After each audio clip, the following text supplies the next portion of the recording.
find her, the Alpha King had ordered. Search every road, every forest trail, every forgotten corner of the Northern Territories. Bring her home before the next full moon. The command traveled faster than any storm. Riders crossed mountain passes. Scouts combed through pine forests. Messengers carried sealed letters to distant packs. Yet none of them understood why the most powerful ruler in the kingdom was searching for a single missing girl. 7 days earlier, no one had spoken Emily Carter's name with respect. Most barely noticed her at all. She had spent 22 years mastering the art of becoming invisible. Quiet girls survived by staying out of the way. Quiet girls lowered their eyes when stronger wolves passed. Quiet girls learned that silence drew less attention than hope. Emily had learned all those lessons well. The evening air smelled of cedar smoke and rain as she stood near the edge of the Silver Fawn gathering grounds. Lanterns hung from tall wooden posts, casting warm gold light across hundreds of faces. Laughter drifted through the crowd. Music echoed from the center of the celebration. Tonight was supposed to be special. Tonight was supposed to change everything. At least, that was what Emily had secretly believed. Her heart beat faster every time she glanced toward Lucas Blackwood. The heir stood beneath the ceremonial archway, confident and admired, surrounded by friends and pack elders. Everything about him seemed effortless. His smile. His posture. The way people naturally moved aside when he walked past. For years, Emily had carried a quiet hope she never dared speak aloud. A foolish hope. A dangerous one. Because hope had a way of breaking people who already had very little left to lose. The ceremony began beneath a rising moon. One by one, names were called. Wolves stepped forward. Promises were made. Families celebrated. Then Emily heard her own name. A hush settled over the crowd. She stepped forward slowly, her hands trembling at her sides.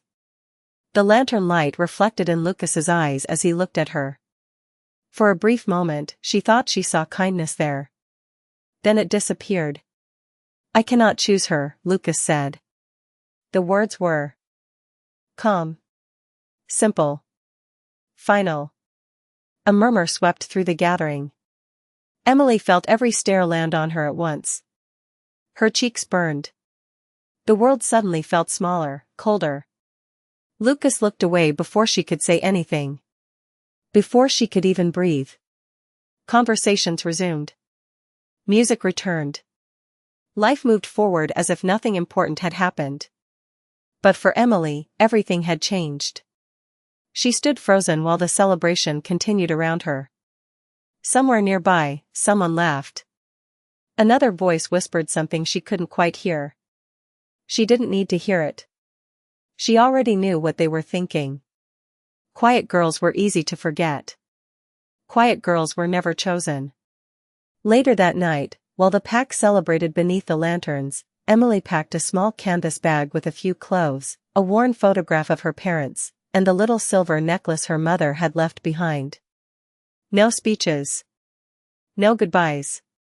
No tears. Just silence. The same silence that had followed her entire life. By midnight, she slipped beyond the border markers and disappeared into the darkness of the forest. Behind her, Silver Fang Pack kept celebrating. Ahead of her stretched miles of unknown wilderness. And far beyond those trees, a king had already begun searching for a girl he had never met. The forest seemed endless by the second day. Towering pines stretched toward a gray morning sky, their branches whispering whenever the wind moved through them. Emily Carter pulled her worn coat tighter around her shoulders and continued down a narrow trail that barely deserved the name. Her boots were damp from crossing a shallow creek before sunrise, and exhaustion settled deep in her muscles, but she kept moving. Stopping felt dangerous. Looking back felt worse. Every mile placed a little more distance between her and Silver Fawn Pack, yet the memories refused to stay behind. Lucas's voice still echoed in her mind. Not cruel. Not angry. Somehow that made it hurt more. He had dismissed her as easily as turning a page. Emily lowered her gaze and focused on the path ahead. She had survived disappointment before. She would survive this too. Around noon she reached a small trading town built along an old wagon road. The buildings were weathered, the signs faded by decades of rain and sun. Travelers passed through without drawing much attention to one another, which was exactly what Emily needed. She bought a loaf of bread and a cup of warm tea with the few dollars she had carried from home. The woman behind the counter offered a polite smile and nothing more. For the first time in years, Emily felt strangely relieved to be surrounded by people who did not know her name. As she sat near a window, she noticed two men speaking quietly at a nearby table. Their conversation drifted through the room between the clink of dishes and the crackling fireplace. "The Alpha King changed his route," one of them said. "Cancelled some important gathering up north." The other shook his head. "Must be serious. Kings do not abandon schedules without reason." Emily paid little attention at first. Stories about rulers and distant territories belonged to another world. A world far removed from a forgotten Omega trying to start over. Still, something about the conversation lingered in her thoughts. By late afternoon she returned to the road. Dark clouds gathered overhead. The air carried the scent of approaching rain. As she walked, her fingers brushed against the silver necklace resting beneath her sweater. It had belonged to her mother. The small crescent-shaped pendant felt cool against her skin. Suddenly a faint warmth spread through the metal. Emily stopped. Her breath caught. The warmth lasted only a second before disappearing. She frowned and pulled the necklace into view. The silver looked normal. No glow. No mark. Nothing unusual. Yet she could not shake the feeling that something had changed. That evening rain began falling in steady sheets. Emily found shelter inside an abandoned ranger cabin tucked between tall evergreens.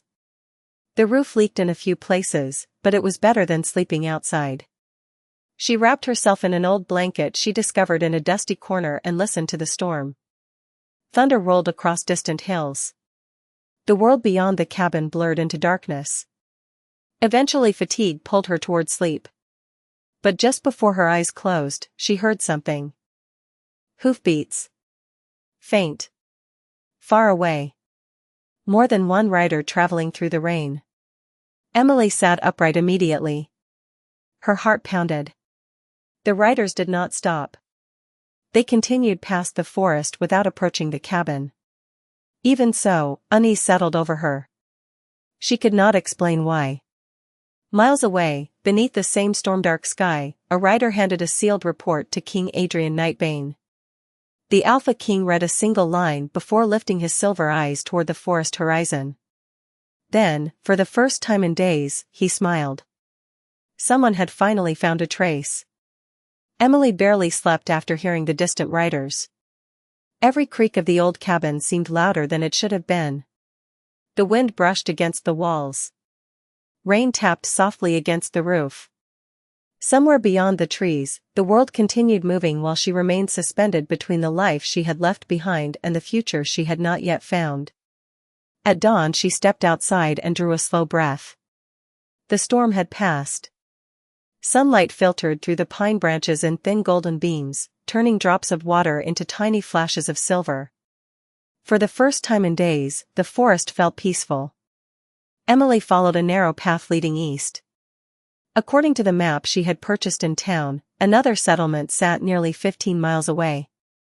If she reached it before sunset, she could find work, maybe even a place to stay for a few weeks. The thought offered a small measure of comfort. She needed something steady. Something normal. Around midday she stopped beside a clear stream to refill her water bottle. As she knelt near the water, a strange sensation swept through her wrist. Warmth. The same warmth she had felt through her necklace the day before. This time it lingered. Emily looked down. Beneath her skin, just above her wrist bone, a faint silver pattern shimmered for a brief second. She blinked. The mark vanished immediately. Her pulse quickened. She rubbed the spot with her thumb. Nothing remained. No scar. No symbol. No explanation. For several minutes she sat motionless beside the stream, wondering whether exhaustion had begun affecting her judgment. Yet deep inside, she knew what she had seen. The mark had been real. Hours later she arrived at a small farming community nestled between rolling hills. Children chased one another across open fields while merchants arranged produce beneath striped awnings. The simple scene eased some of the tension in her chest. No one stared. No one whispered. She was just another traveler passing through. As she crossed the town square, however, she noticed a crowd gathered around a public notice board. Curious, she moved closer. Several official notices had been posted that morning. Most concerned trade routes and seasonal travel permits. One announcement stood apart from the others. A royal seal gleamed in dark blue wax at the bottom of the page. Emily froze. The notice did not mention her name. It did not describe her appearance. Yet the wording unsettled her. By decree of the Crown, all local leaders were requested to report unusual sightings connected to a rare silver marking associated with an ancient bloodline. Emily stared at the words. Her throat tightened. Slowly, almost unconsciously, she pulled her sleeve lower over her wrist. Across the kingdom, King Adrian Nightbane stood on a balcony overlooking a valley covered in morning mist. An advisor approached carrying another report. The sightings continue, Your Majesty, the man said quietly. Adrian accepted the document. His expression remained calm as he read the latest update. Then his gaze drifted toward the distant horizon. She is closer than before, he said. The advisor hesitated. Do you truly believe she is the one? Adrian folded the report carefully. A faint smile touched his face. I do not believe it, he replied. I know it. Hundreds of miles away, Emily Carter had no idea that the answer to a mystery older than any living pack was beginning to awaken beneath her skin. The farther Emily traveled from Silver Fawn territory, the more she told herself that everything would eventually make sense. People started over every day. They moved to new towns, found new jobs, built new lives. There was no reason she could not do the same. Yet every morning she woke with the same uneasy feeling resting quietly beneath her ribs. It was not fear exactly. It felt more like anticipation. Though something unseen was moving toward her with every passing mile. 2 days after leaving the farming community, she found temporary work at a roadside orchard owned by an elderly couple named Martha and George Whitaker. The orchard sat on the edge of a broad valley surrounded by rolling hills and endless rows of apple trees. The work was simple. She helped sort fruit, carried baskets, and assisted customers at a small wooden stand near the highway. For the first time in years, nobody treated her like she was less than everyone else. Martha thanked her whenever she helped. George shared stories while repairing fences. Their kindness felt unfamiliar. Emily almost did not know what to do with it. One evening, as the sun sank behind the hills and painted the sky with shades of gold and amber, Martha handed her a warm cup of tea. You look like someone waiting for bad news, the older woman said gently. Emily managed a small smile. Maybe I am. Martha studied her for a moment. Sometimes the things chasing us are not our enemies. The words lingered long after the conversation ended. That night Emily sat alone on the porch outside the guest cottage where she had been staying. Crickets chirped in the grass. A cool breeze carried the scent of apples and distant rain. Without thinking, she touched the necklace around her neck. Warmth immediately spread through the silver pendant. Stronger than before. Emily pulled it into view. The crescent-shaped charm glowed faintly beneath the moonlight. Her breath caught. Then another sensation followed. A pulse beneath the skin of her wrist. She rolled back her sleeve. The silver marking had returned. This time it remained visible. Delicate lines shimmered across her skin like moonlight reflected on water. Emily stared in disbelief. The pattern seemed ancient and beautiful, yet completely impossible. Before she could understand what she was seeing, the mark faded once more. Across the kingdom, King Adrian Nightbane stood inside a candlelit chamber deep within the royal fortress. Maps covered an enormous table. Reports from dozens of territories lay scattered between silver markers and handwritten notes. Advisors watched silently as Adrian placed a small pin onto a location in the southern valley. "She stopped running," he said quietly. One of the advisors frowned. "How can you be certain?" Adrian looked toward a nearby window where moonlight streamed across the stone floor. "Because the mark awakened again." The room fell silent. Everyone present understood the significance of those words. An ancient bloodline thought lost for generations had begun revealing itself. Back at the orchard, Emily remained awake long after midnight. Something deep inside her had changed. She could feel it. The world no longer seemed ordinary. Questions she had never asked before now filled her thoughts. Why had the mark appeared? Why did the royal notice mention a silver bloodline? And why did she suddenly feel as though someone, somewhere, already knew exactly who she was? The answer was moving closer with every passing hour, and neither of them could stop destiny from closing the distance. 3 more days passed at the orchard, and Emily slowly began to believe she might finally have found a place where life could be simple. The routine helped quiet the constant noise inside her mind. She woke before sunrise, worked among the apple trees, shared meals with Martha and George, and spent her evenings watching the valley settle beneath the fading light. Yet the strange mark continued appearing. Sometimes it flashed across her wrist for only a few seconds. Other times it lingered long enough for her to trace its delicate silver lines with her fingertips. She told no one. The secret felt too large, too impossible to explain. One cloudy afternoon, while helping collect baskets near the southern edge of the property, Emily noticed movement beyond a row of trees. At first she assumed it was a deer. Then she heard a frightened voice. A young boy, perhaps 8 years old, stumbled from the brush carrying a small backpack. His clothes were damp from the recent rain, and tears streaked his face. "Hey," Emily called gently as she hurried toward him. "Are you okay?" The boy looked up with wide eyes. "I cannot find my family." His voice trembled. "We were traveling through the valley and I got lost." Emily knelt beside him. "What is your name?" "Noah." "All right, Noah. We are going to figure this out together." She offered a reassuring smile, and slowly some of the fear left his expression. Emily guided him toward the orchard office where they could contact nearby towns. But before they reached the main road, Noah suddenly stopped walking. His face turned pale. He swayed slightly. Emily reached for his shoulder. "Noah?" The boy looked exhausted, as though he had spent hours wandering alone without food or water. Concern tightened in her chest. Instinctively she placed a hand against his arm.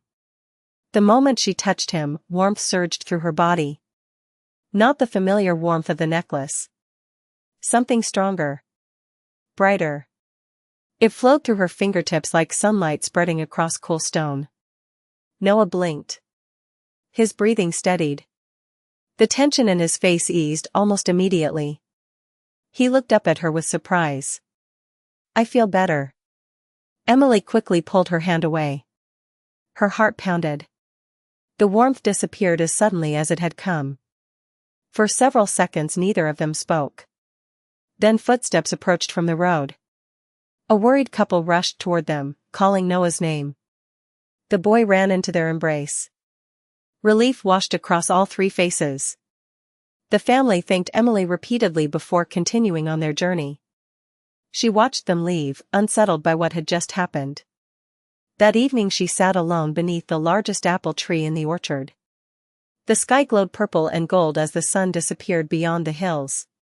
Her thoughts circled endlessly around the same question. What was happening to her? Far away, inside the royal fortress, King Adrian Nightbane studied a newly delivered report. Witnesses described a traveler with dark hair. A silver mark. An unexplained act of healing. Adrian closed his eyes briefly. For years he had searched for signs hidden in ancient records and forgotten legends.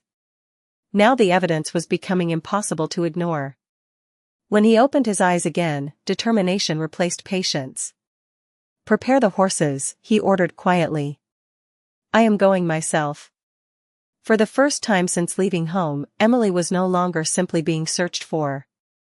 The distance between her and the Alpha King had begun to disappear. The next morning arrived wrapped in a blanket of silver fog. Emily stood at the edge of the orchard with a basket resting against her hip, watching sunlight slowly break through the mist. Normally the sight would have filled her with peace. Today it only deepened the feeling that something important was approaching. Ever since helping Noah, she had been unable to stop thinking about the strange warmth that had flowed through her hands. The memory replayed again and again. The look of relief on the boy's face. The sudden disappearance of his exhaustion. The impossible certainty that whatever happened had come from her. By midday, the valley buzzed with unusual activity. Travelers passed along the highway more frequently than normal. Riders moved between nearby towns carrying messages. Even George noticed the change. "Something has everyone stirred up," he muttered while repairing a section of fence. "Feels like people are searching for something." Emily lowered her eyes and continued working. She did not tell him that those words made her stomach tighten. Later that afternoon, Martha handed her a folded newspaper recently delivered from the nearest city. "You should read this," she said. Emily accepted it and scanned the front page. Most of the stories covered trade agreements and seasonal harvest reports. One article near the bottom immediately caught her attention. Historians from the Royal Archives had released information about an ancient family known as the Moon bloodline. According to the article, members of the bloodline possessed rare gifts connected to healing, intuition, and silver markings that appeared during significant moments. Emily felt her pulse quicken. She read every word twice. Then a third time. The details sounded impossible. Yet they echoed everything she had experienced during the past week. Her hand instinctively moved toward the sleeve covering her wrist. "Interesting story, huh?" Martha said casually. Emily forced a smile. "Yes. Very interesting." That evening she walked alone to a hill overlooking the valley. The sky glowed with shades of orange and violet. Below, the orchard stretched across the landscape like a patchwork quilt of green and gold. She unfolded the newspaper again. One sentence held her attention more than any other. The final known descendants of the Moon bloodline vanished more than 20 years ago. Emily stared at those words until the letters blurred. 22 years ago was the year she had been born. A chill moved through her despite the warm evening air. Far away, inside an ancient library hidden beneath the royal fortress, King Adrian Nightbane stood before a table covered with faded maps and centuries-old records. An elderly scholar carefully opened a fragile journal. "The prophecy was always clear," the scholar said. "The last descendant would remain hidden until her gifts awakened." Adrian studied a sketch drawn generations earlier. Silver markings curved across a wrist identical to the descriptions appearing in recent reports.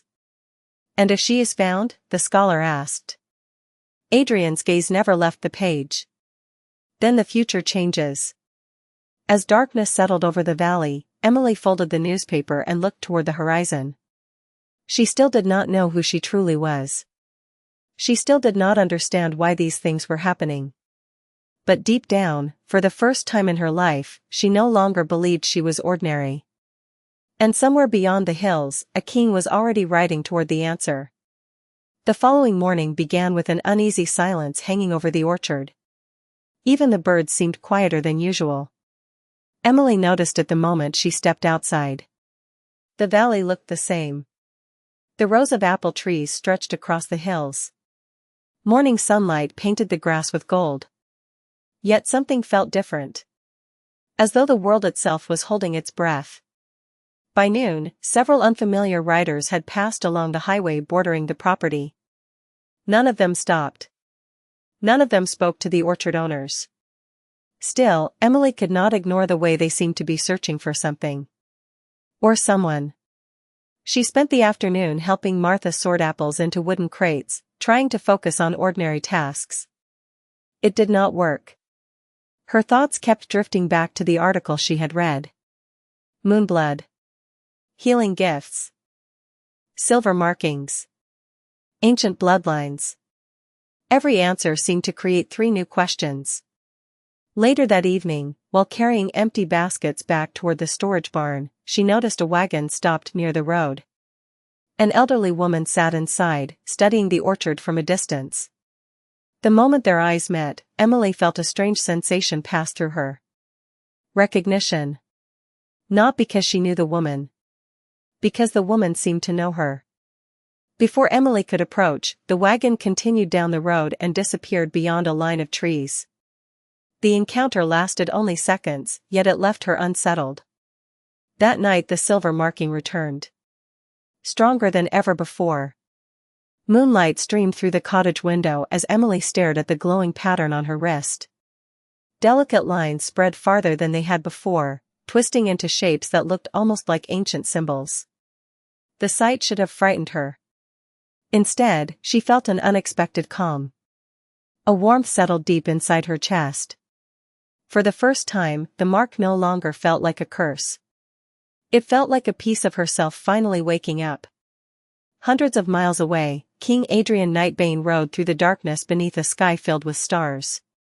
He traveled with only a small group of trusted companions. The journey could have been made more comfortably. Faster routes existed. Larger escorts were available. Adrian had refused all of them. Every instinct told him he was close. Too close to risk unnecessary attention. One of his advisors guided his horse alongside the king. Reports from the Western Territories arrived this afternoon, the man said quietly.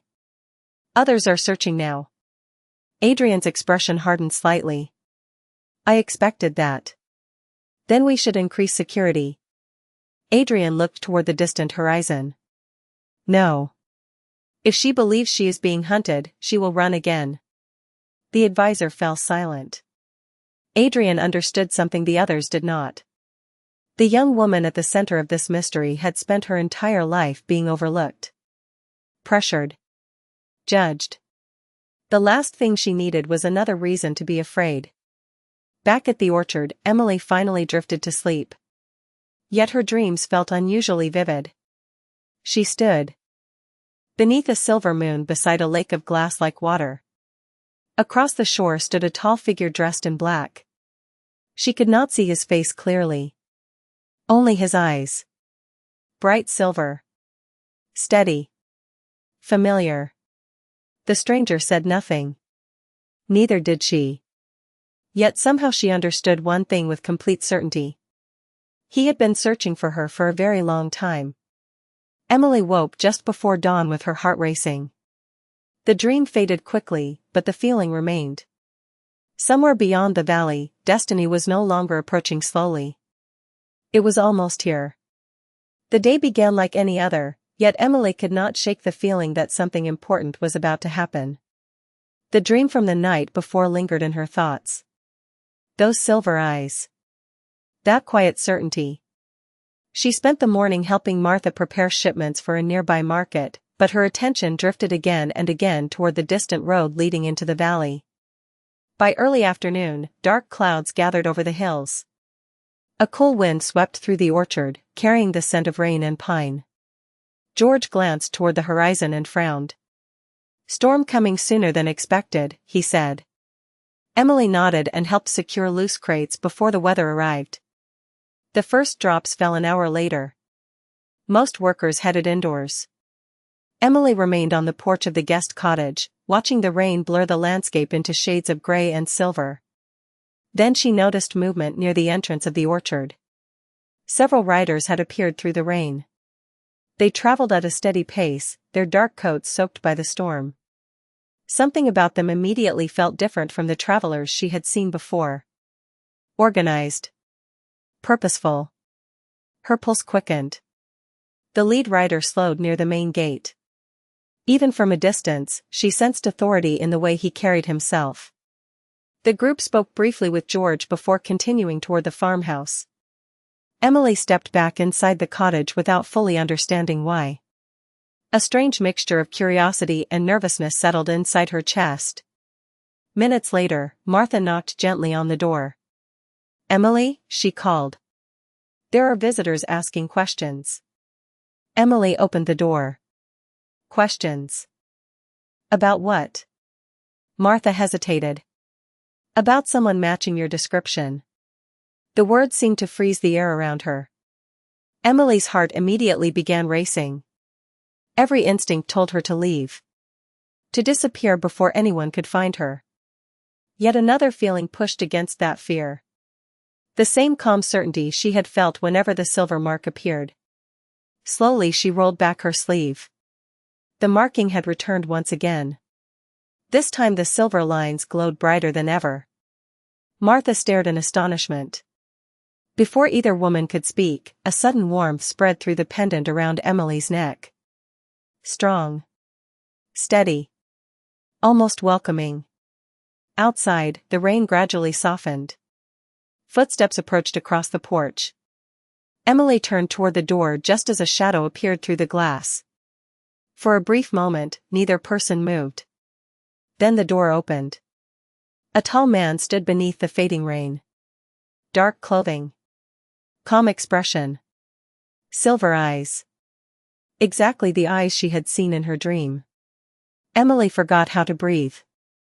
The stranger studied her quietly, his gaze settling on the glowing mark visible beneath her sleeve. No surprise crossed his face. No confusion. Only relief. As though he had finally found something precious that had been lost for a very long time. The room fell completely silent. Then he spoke. Emily Carter. Her name sounded different coming from him. Familiar somehow. Important. Emily swallowed hard. "Who are you?" The man held her gaze. A faint smile touched his face. "My name is Adrian Nightbane," he said softly. "And I have been searching for you for years." For several seconds, Emily could only stare at him. The rain had almost stopped outside, leaving the world wrapped in silence. Adrian Nightbane stood before her exactly as he had appeared in her dream, calm and steady, as though this meeting had always been inevitable. "You have been searching for me?" she finally asked. Her voice sounded smaller than she intended. Adrian nodded. "For a very long time." Emily glanced down at the glowing mark on her wrist. Questions crowded her mind. "Why?" Adrian's silver eyes softened. "Because your family was never truly lost. Because the gifts awakening inside you belong to a bloodline that protected this kingdom for generations. And because you deserve to know the truth about who you are." The words settled over her like sunlight after a storm. All her life, she had been told what she lacked. Too quiet. Too ordinary. Too easy to overlook. No one had ever suggested there was something valuable hidden within her. Adrian reached into his coat and carefully removed a small leather-bound journal. Its edges were worn with age. He handed it to her. Emily opened the cover and froze. A sketch filled the first page.